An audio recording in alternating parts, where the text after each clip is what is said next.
ನರೇಂದ್ರ ಮೋದಿಯವರು ಇವತ್ತು Buddha ಪೂರ್ಣಿಮೆಯ ದಿವಸದಂದೇ operation ಸಿಂಧೂರದ success ಬಗ್ಗೆಯೂ ಕೂಡ ಮಾತನಾಡಿದ್ದಾರೆ. ಭಾರತದ ವೀರಾಗ್ರಣಿಗಳಾಗಿರುವಂತಹ 3 ಸಶಸ್ತ್ರ ಪಡೆಗಳ ಬಗ್ಗೆಯೂ ಕೂಡ ವಿಶೇಷವಾದಂತಹ ಧನ್ಯವಾದವನ್ನು ಅವುಗಳ ಪರಾಕ್ರಮವನ್ನು ಶ್ಲಾಘಿಸಿದರು.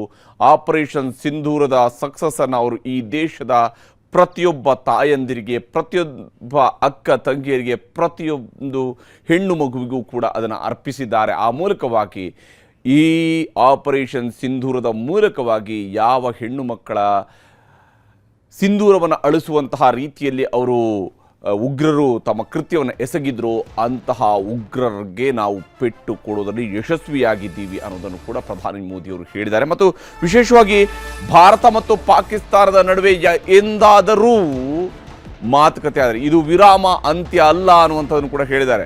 ಇದು ವಿರಾಮ ಅಂತ್ಯ ಅಲ್ಲ ಅನ್ನುವಂತಹ ಮಾತನ್ನು ಕೂಡ ಪ್ರಧಾನಮಂತ್ರಿ ಮೋದಿಯವರು ಹೇಳಿದ್ದಾರೆ. ಈಗ ಆಗಿರುವಂಥದ್ದು ಕೇವಲ ವಿರಾಮ ಅಷ್ಟೇ, ಇದು ಅಂತ್ಯ ಅಲ್ಲ. ಹಾಗೆಯೇ ಇನ್ನು ಮುಂದೆ ಎಂದಾದರೂ ಪಾಕಿಸ್ತಾನದ ಜೊತೆಗೆ ಮಾತುಕತೆ ಆಗತ್ತೆ ಅಂತೇಳಿ ಆದರೆ ಅದು ಉಗ್ರವಾದದ ವಿಚಾರದ ಬಗ್ಗೆನೇ ಮಾತುಕತೆ ಆಗತ್ತೆ. ಅದು ಪಾಕಿಸ್ತಾನ ಆಕ್ರಮಿತ ಕಾಶ್ಮೀರದ ಬಗ್ಗೆ ಮಾತುಕತೆ ಆಗತ್ತೆ. ಪಾಕ್ ಆಕ್ರಮಿತ ಕಾಶ್ಮೀರ POK ಬಗ್ಗೆ ಮಾತ್ರ ಮಾತುಕತೆ ಆಗತ್ತೆ.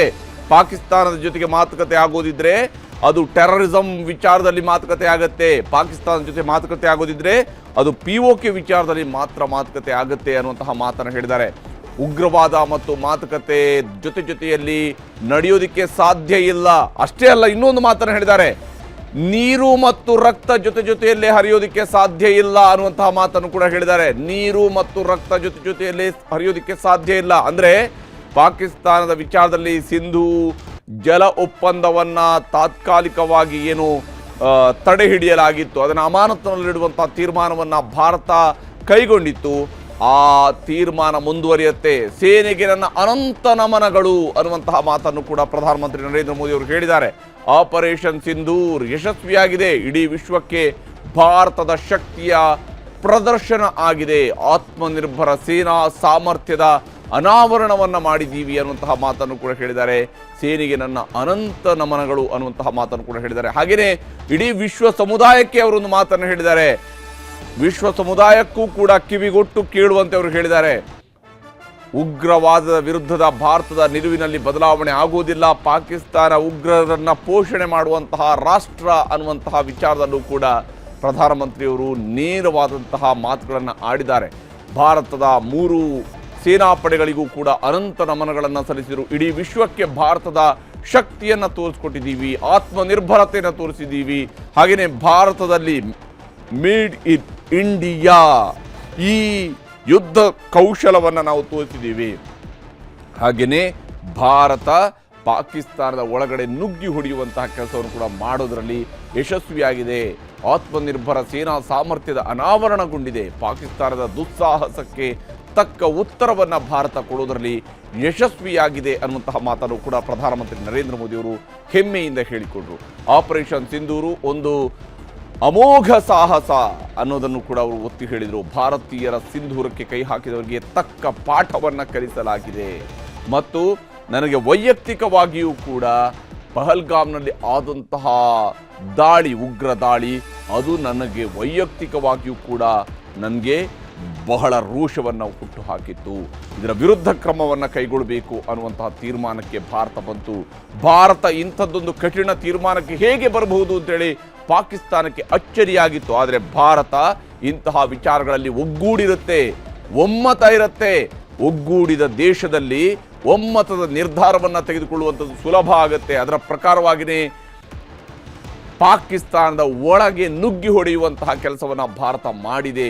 ಉಗ್ರರು ಕಲ್ಪನೆಯೂ ಮಾಡಿಕೊಳ್ಳದ ರೀತಿಯಲ್ಲಿ ಅವರ ಕೇಂದ್ರಗಳಿಗೆ, ಉಗ್ರರ ಕೇಂದ್ರಗಳಿಗೆ, ಅವರ ವಿಶ್ವವಿದ್ಯಾಲಯಗಳಿಗೆ, ಉಗ್ರರ ವಿಶ್ವವಿದ್ಯಾಲಯಗಳು, ಉಗ್ರರನ್ನು ಬೆಳೆಸುವಂತಹ ವಿಶ್ವವಿದ್ಯಾಲಯಗಳವು, ಅಂತಹ ಉಗ್ರ ವಿಶ್ವವಿದ್ಯಾಲಯಗಳಿಗೆ ನಾವು ಹೊಡೆದಿದ್ದೀವಿ ಅನ್ನುವಂತಹ ಮಾತನ್ನು ಕೂಡ ಹೇಳಿದ್ದಾರೆ.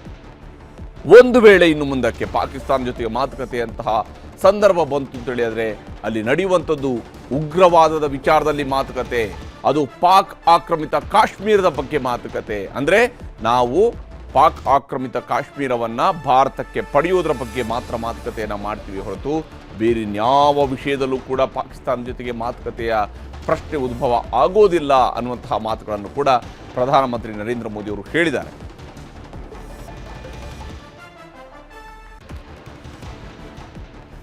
ಹೀಗೆ ಪ್ರಧಾನಮಂತ್ರಿ ನರೇಂದ್ರ ಮೋದಿಯವರು ಆಪರೇಷನ್ ಸಿಂಧೂರ್ ಬಗ್ಗೆ ಸ್ಪಷ್ಟವಾದಂತಹ ಸಂದೇಶವನ್ನು ಇಡೀ ದೇಶವಾಸಿಗಳಿಗೆ ಕೊಟ್ಟಿದ್ದಾರೆ ಮತ್ತು ಯಾವ ಕಾರಣಕ್ಕಾಗಿ ಯುದ್ಧದ ಒಂದು ವಿರಾಮವನ್ನು ಈಗ ತೆಗೆದುಕೊಳ್ಳಲಾಗಿದೆ. ಆದರೆ ಇದು ಅಂತ್ಯ ಅಲ್ಲ. ಯಾವುದೇ ಸಂದರ್ಭದಲ್ಲಿ ಭಾರತದ ಸಾರ್ವಭೌಮತ್ವಕ್ಕೆ ಧಕ್ಕೆಯಾಗುವ ಮತ್ತು ಉಗ್ರ ಪೋಷಣೆಯನ್ನು ಮಾಡ್ತಾನೆ ಪಾಕಿಸ್ತಾನ ಭಾರತದಲ್ಲಿ ಉಗ್ರಗಾಮಿ ಚಟುವಟಿಕೆಗಳನ್ನು ಮಾಡೋದಕ್ಕೆ ಮುಂದಾದರೆ ಭಾರತ ಅದನ್ನು ಸಹಿಸಿ ಕೂರೋದಿಲ್ಲ ಅನ್ನುವಂಥ ಸ್ಪಷ್ಟ ಸಂದೇಶವನ್ನು ಕೂಡ ಹೇಳಿದ್ದಾರೆ. ಅಷ್ಟೇ ಅಲ್ಲದೆ ಅಣ್ವಸ್ತ್ರದ ದೇಶ ನಮ್ಮದು ಅಂತ ಹೇಳಿಕೊಂಡು ಬ್ಲ್ಯಾಕ್ ಮೇಲ್ ಮಾಡಿದರೆ ಅದರ ಆಧಾರದ ಮೇಲೆ ಆ ಅಣ್ವಸ್ತ್ರ ನಮ್ಮದು ಅನ್ನುವಂತಹ ಬ್ಲ್ಯಾಕ್ ಮೇಲ್ನ ಮೂಲಕವಾಗಿ ಉಗ್ರರನ್ನ ಪೋಷಣೆ ಮಾಡ್ತಾ ಇದ್ರೆ ಅಲ್ಲೂ ನುಗ್ಗಿ ಹೊಡಿತೀವಿ ಅನ್ನುವಂತಹ ಮಾತುಗಳನ್ನು ಪ್ರಧಾನಮಂತ್ರಿ ನರೇಂದ್ರ ಮೋದಿಯವರು ಸ್ಪಷ್ಟವಾಗಿ ಶತ್ರು ರಾಷ್ಟ್ರಕ್ಕೆ ಒಂದು ಸಂದೇಶವನ್ನು ಕೂಡ ರವಾನೆ ಮಾಡಿದ್ದಾರೆ.